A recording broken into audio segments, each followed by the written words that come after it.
Aujourd'hui, on va être vraiment dans le pratique, hein. On va parler de méthodes, on va parler de bénéfices. C'est quoi les bénéfices? Qu'est-ce que ça apporte pour un bailleur social de développer une plateforme de voisinage comme Smile? On va parler risques, on va parler conditions de succès.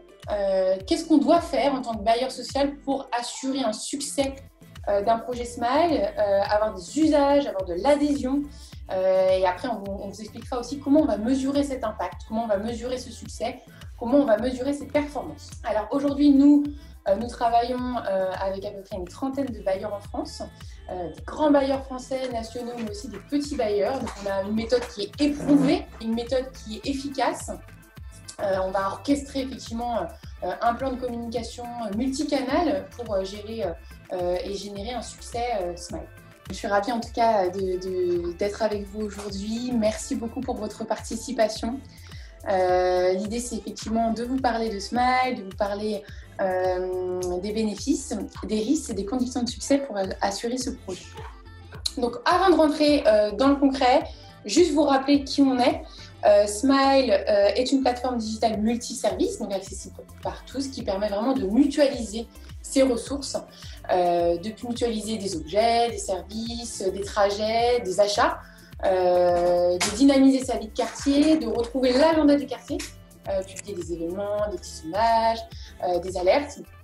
Tout ça, c'est accessible sur son smartphone, sur sa tablette ou bien sur son ordinateur. En un clic, l'idée, c'est que je mutualise, je prête, j'emprunte, j'ai accès à des services du quotidien et puis aussi mon annuaire du quartier, mes petits commerçants, mes petits producteurs, mes petites associations. Voilà. L'idée, c'est d'avoir vraiment une plateforme qui amplifie le mieux vivre ensemble, qui permet de consommer plus local et vraiment de regrouper des communautés locales de voisins. Donc aujourd'hui, on est le premier réseau social de voisinage en France. On a à peu près une trentaine de partenaires bailleurs, comme je vous l'ai dit tout à l'heure. Et aujourd'hui, on va parler vraiment des bénéfices, des risques et des conditions de succès pour assurer un projet Smile. Donc concrètement, quand on déploie une plateforme de réseau de voisinage comme Smile, on peut effectivement parler de bénéfices. Qu'est-ce que ça va vraiment apporter à vos locataires? D'abord, c'est le lien, la création de liens sociaux entre voisins. Nous, on sait que plus les voisins se connaissent mieux, plus ils créent du lien entre eux, plus ils partagent, et ben forcément, ça va augmenter la création de liens et l'entraide de voisinage. Par exemple, 72% des locataires que l'on connaît qui disent se disent mieux connaître leurs voisins. Et du coup, tout ça, ça va augmenter la convivialité, la sécurité dans le voisinage. Et on a beaucoup aussi de bailleurs qui disent voilà, moi je veux qu'il y ait plus de convivialité, plus de lien social entre voisins. Et tout ça, ça va augmenter la convivialité et ça va aussi réduire les dégradations, réduire le sentiment d'insécurité dans mon patrimoine. Donc ça, c'est des sujets sur lesquels on travaille. Mutualiser, prêter des objets, échanger des services, ça va aussi permettre de gagner en pouvoir d'achat pour les locataires. Donc comment je peux, en empruntant au lieu d'acheter, augmenter mon pouvoir d'achat et mon reste à vivre. On va aussi, pour vos locataires, permettre la sensibilisation au développement durable. Donc Smile, c'est une plateforme de service, mais c'est aussi un média, un canal de communication en temps réel pour le bailleur social qui va pouvoir transmettre des contenus inspirants, éditoriaux, sur des bonnes pratiques pour consommer local, des fruits et légumes de saison, ou bien des recettes ou des conseils pratiques pour consommer local et développer des usages plus solidaires et durables. Donc ça, c'est les bénéfices concrets pour vos locataires. Pour vous, en tant que bailleur social, les sujets sur lesquels on va pouvoir travailler ensemble, c'est vraiment la relation client. Comment je vais pouvoir communiquer de façon simple, de façon localisée, personnalisée avec mes locataires. 60% des locataires que l'on a interrogés se sentent mieux informés par leur bailleur. Donc ça, c'est des sujets sur lesquels on va pouvoir travailler ensemble. Ce qui est directement lié aussi, c'est la fidélisation locataire. Proposer des services concrets à vos locataires, ça va vous permettre aussi de développer votre image innovante, d'être plus proche de vos locataires et de développer une opinion positive de vos locataires vers vous. Avec les services, avec les collaborateurs locataires. On travaille aussi beaucoup sur l'innovation de services, la digitalisation. J'étais par exemple ce matin en webinaire avec Iron, qui est un des principaux fondateurs fournisseurs de portails internet en France, donc les portails locataires, et qu'on va travailler ensemble sur l'innovation, l'expérience client. Un locataire qui rejoint son portail locataire va être connecté directement à un Smile, préinscrit et va avoir les mêmes identifiants. Donc on accompagne les locataires, les bailleurs sociaux sur leur stratégie d'innovation et de service. En tout cas, nous, on a toutes les briques technologiques pour se connecter aux outils existants. J'en ai parlé tout à l'heure de la tranquillité résidentielle, plus de convivialité, d'entraide dans votre résidence, une implication des associations, des agences, des acteurs locaux, et ça développe le sentiment de sécurité et le lien entre voisins. Et pour finir, un bénéfice concret pour vous, c'est la réduction des coûts. En un clic, si je peux créer un sondage géolocalisé sur Smile, ça me permet de générer des économies. N'hésitez pas, en tout cas, à commenter sur le chat si vous avez des questions. Concrètement, nous, ce qu'on propose aux bailleurs, c'est un outil pratique accessible. Donc, on leur propose un profil administrateur pour eux et pour leurs partenaires qui leur permet de publier des actualités, des événements, des sondages, des alertes, publier des documents à destination, par exemple, d'une seule résidence, de plusieurs résidences ou de tout le patrimoine. Donc, c'est vraiment un canal de communication descendant qui peut être aussi montant quand le locataire souhaite remonter ou signaler quelque chose. Tout ça, ça peut être raccordé, bien sûr, aux outils existants. Quand on a parlé effectivement des bénéfices qu'une solution comme Smile, donc une plateforme de réseau de voisinage, peut générer sur votre patrimoine, sur votre organisation, il faut aussi parler des risques. Ça fait 4 ans que l'on mène des projets avec des bailleurs sociaux en France et on se rend compte que le périmètre du projet, il est crucial. Par exemple, un périmètre qui est trop limité ne pourrait, par exemple, si vous décidez de faire un test et que vous avez un périmètre qui est trop limité, le risque, c'est de ne pas prendre en compte des spécificités et de ne se baser que sur une seule résidence. Et ça, ce serait un risque important. Donc, ce que nous, on conseille à nos partenaires, c'est ne testez pas sur un périmètre trop réduit. Ensuite, c'est l'humain. C'est que on a effectivement, et nous, on travaille main dans la main avec nos partenaires aujourd'hui, on sait qu'on a une population que l'on cible qui est pas forcément toujours très proche du digital. Et il faut que le langage ne soit pas trop technique. Donc, il faut vraiment que les messages soient simples, pédagogiques. C'est crucial. Les cas d'usage, il faut adapter effectivement le message à votre clientèle. Et ce que nous, on apprécie, ce qu'on aime bien, c'est utiliser quelques retours d'expérience ou cas pratiques simples dans la communication pour attirer l'attention du locataire. Un sujet aussi qui est très important, c'est l'application des équipes. On ne démarre pas un projet Smile sans impliquer tous les collaborateurs, ou en tout cas les membres de la direction, sur c'est quoi nos objectifs, c'est quoi notre méthode, où est-ce qu'on va et comment on va faire pour générer un succès. C'est quoi les indicateurs que l'on va partager ensemble et que l'on va suivre pour que le projet Smile soit un succès, tant dans l'adhésion que dans l'usage. Et puis ensuite, l'implication aussi des équipes locales, les agences, les concierges, les gardiens, les associations. On échange ensemble sur quels sont selon vous les acteurs locaux qui pourraient participer au développement de la viralité du projet, donc qui pourraient s'impliquer dans Smile. Ça, c'est un sujet qui est très important. Un autre sujet, c'est l'interfaçage avec l'existant. J'en ai parlé tout à l'heure. Il faut créer des ponts entre ce que vous avez déjà comme outil pour ne pas perdre l'utilisateur. Il faut que l'expérience client soit simple, que notamment l'authentification ou l'inscription du locataire soit également simple. Donc on a effectivement toutes les briques technologiques pour se connecter, mais c'est vraiment un point essentiel. Il ne faut pas multiplier les canaux. Le timing aussi, quand on lance un projet Smile, on doit, et nous on vous conseillera en ce sens, on a tout ce qu'il faut dans nos mallettes, comment on va créer des moments forts, comment on va créer des challenges, comment on va stimuler en fait votre communauté, vos locataires à s'inscrire sur Smile. Et on va le relayer sur plusieurs temps forts, plusieurs actions régulières. On a notamment des plannings type ou des packs de support de communication prêts à l'emploi que l'on peut utiliser. Voilà pour les risques. Sur la méthode, je ne rentrerai pas dans le détail, mais j'en ai déjà parlé. Avant de se lancer, on prépare son projet, les objectifs, on configure l'environnement, on crée ce plan de communication, cette stratégie de déploiement, et puis on implique et on forme les équipes.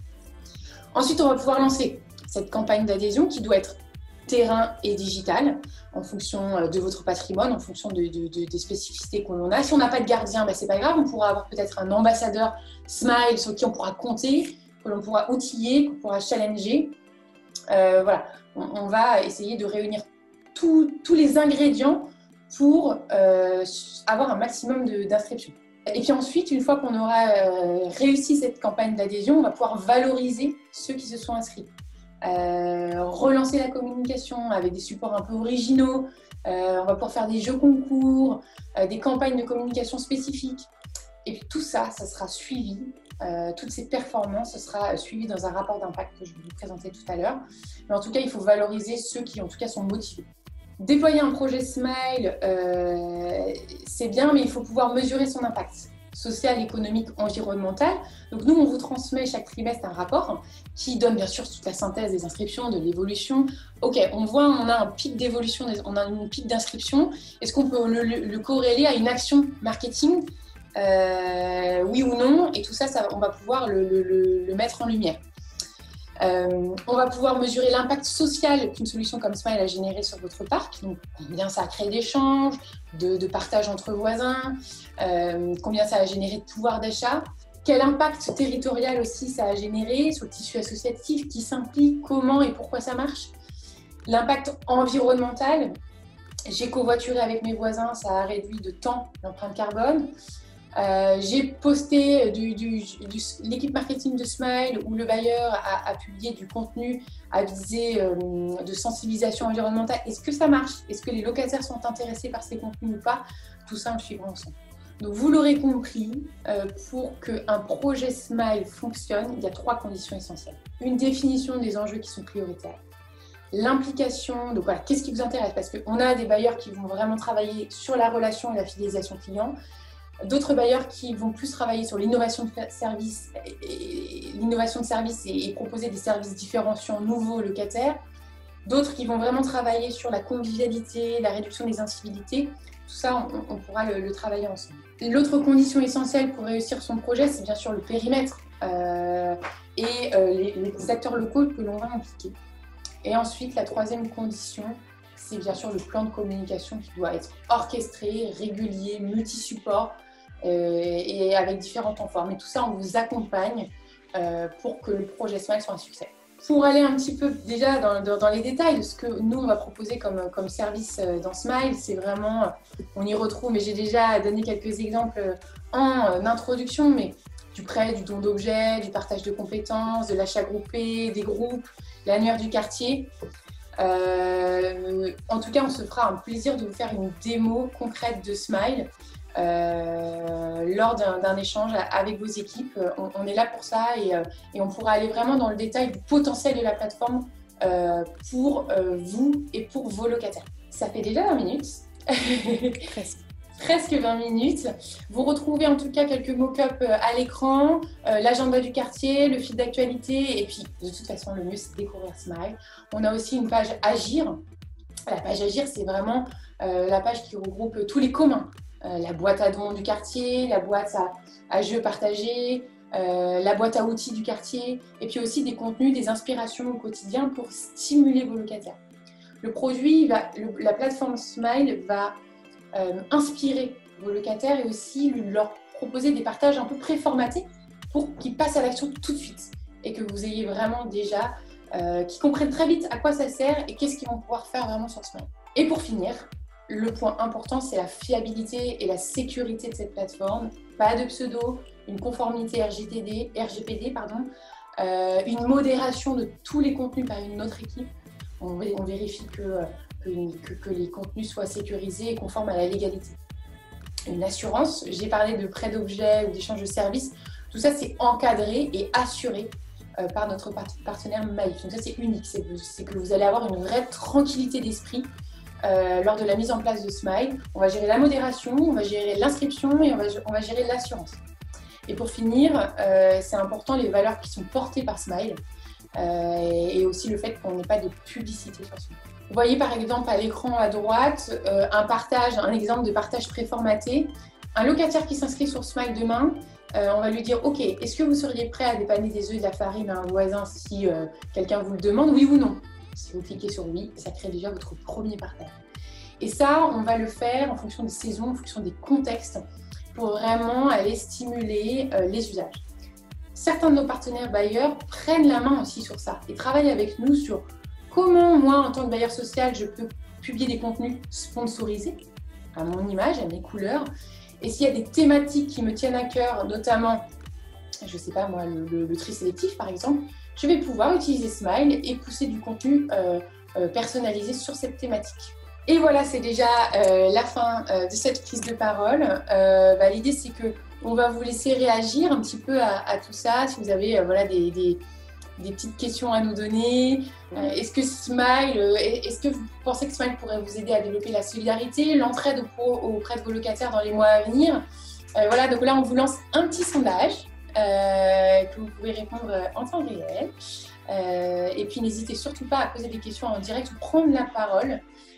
C'est avec grand plaisir que je donnerai certaines précisions, soit sur la méthode, soit sur les risques, soit sur des références, soit sur des exemples de services, ou par exemple si vous voulez savoir ce qui marche le mieux, quels sont les taux aussi d'adhésion qu'on a l'habitude de voir.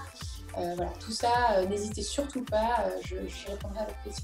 Donc c'est positif, donc c'est plutôt oui. Quels sont vos taux d'adhésion dans les résidences où vous vous implantez? Alors déjà, ça dépend effectivement quand même de la cible. C'est-à-dire que on va avoir une certaine réalité quand même par rapport à certaines résidences. Et on sait que si on a une résidence, par exemple, où on a beaucoup de seniors, on n'aura pas non plus un taux d'adhésion qui sera excellent. La moyenne en général sur des parcs de déploiement assez classiques, on est sur aux alentours de 30, 35, voire 40% d'inscription. Donc sur 100 personnes que vous allez cibler, vous allez avoir à peu près 35, 40, 45 personnes qui vont être inscrites. C'est à peu près les objectifs que l'on se donne. Nous, on a des partenaires qui sont réalistes, qui savent très bien que de toute façon, ils n'auront jamais 100% d'adhésion. On est sur du digital, on est sur une plateforme d'entraide de voisinage et on va échanger avec eux sur les objectifs que l'on va se donner. Et en général, dans les projets, c'est à peu près 35% que l'on se donne. Et après, bien sûr, c'est le plan d'action qui est lié, qui va permettre de gagner en performance. Ce qu'on se rend compte aussi, c'est que toutes les résidences ne sont pas les mêmes. On va avoir des résidences qui sont plus actives que d'autres. Et ça, c'est dépendant. Il y a une connaissance locale que nous, on n'a pas toujours, qui souvent s'explique par le bailleur. Mais si on a des ambassadeurs, si on a des associations, si on a des gardiens qui sont motivés, actifs, tout ça, ça va permettre de faire exploser. Et on a des résidences où on a 60% d'adhésion.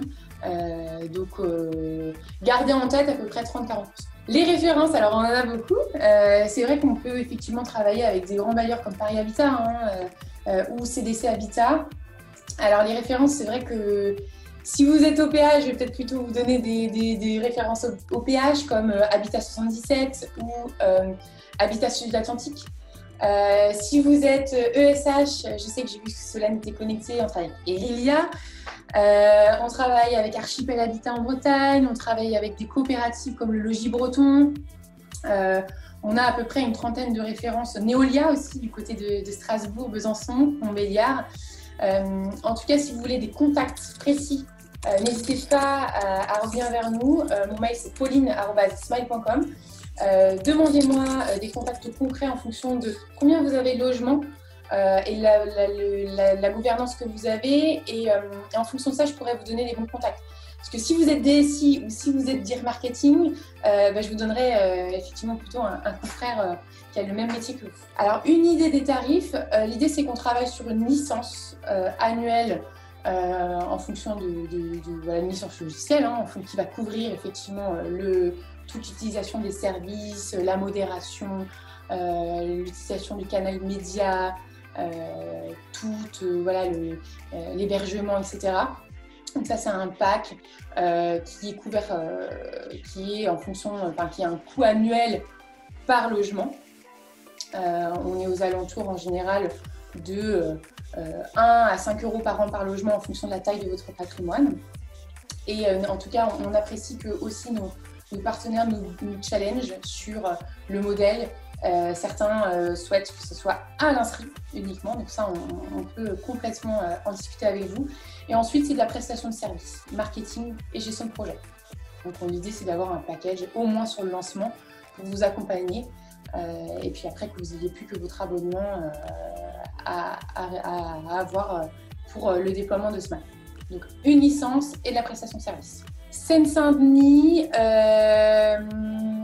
alors on est pas mal en Seine-et-Marne. Seine-Saint-Denis, je sais que j'avais eu déjà des échanges sur des chantiers de réhabilitation. Alors les bailleurs sensibles font appel à Smile. C'est pas du tout, on se rend compte que les stéréotypes du début ne sont plus ceux d'aujourd'hui. C'est sûr qu'on va travailler à fond le message, la pédagogie, la simplicité. Et que, effectivement, un bailleur qui a un patrimoine et des locataires ultra sensibles, on va peut-être agir un peu différemment.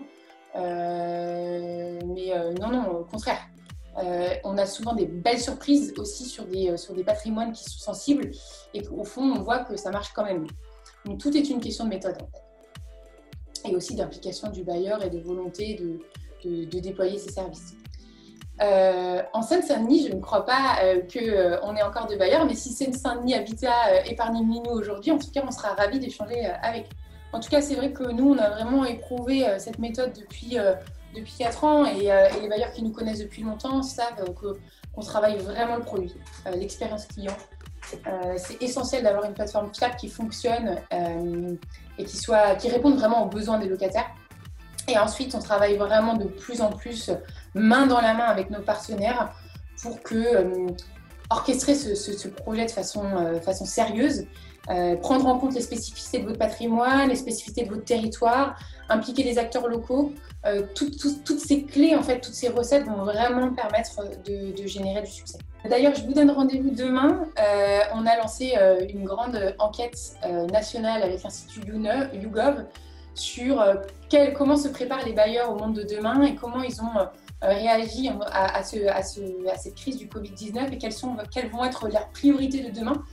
Donc demain, on dévoilera en exclusivité les résultats de cette étude. Donc je vous donne rendez-vous demain à 12h30 pour vous partager ces résultats. Et bien écoutez, si vous n'avez pas d'autres questions, je vais vous laisser, je vais vous quitter. Merci à tous pour votre écoute. J'étais ravie de pouvoir vous présenter notre méthode. Je vous donne rendez-vous demain à 12h30 si vous le souhaitez. Mon mail, c'est pauline@smile.com. Donc tout simplement.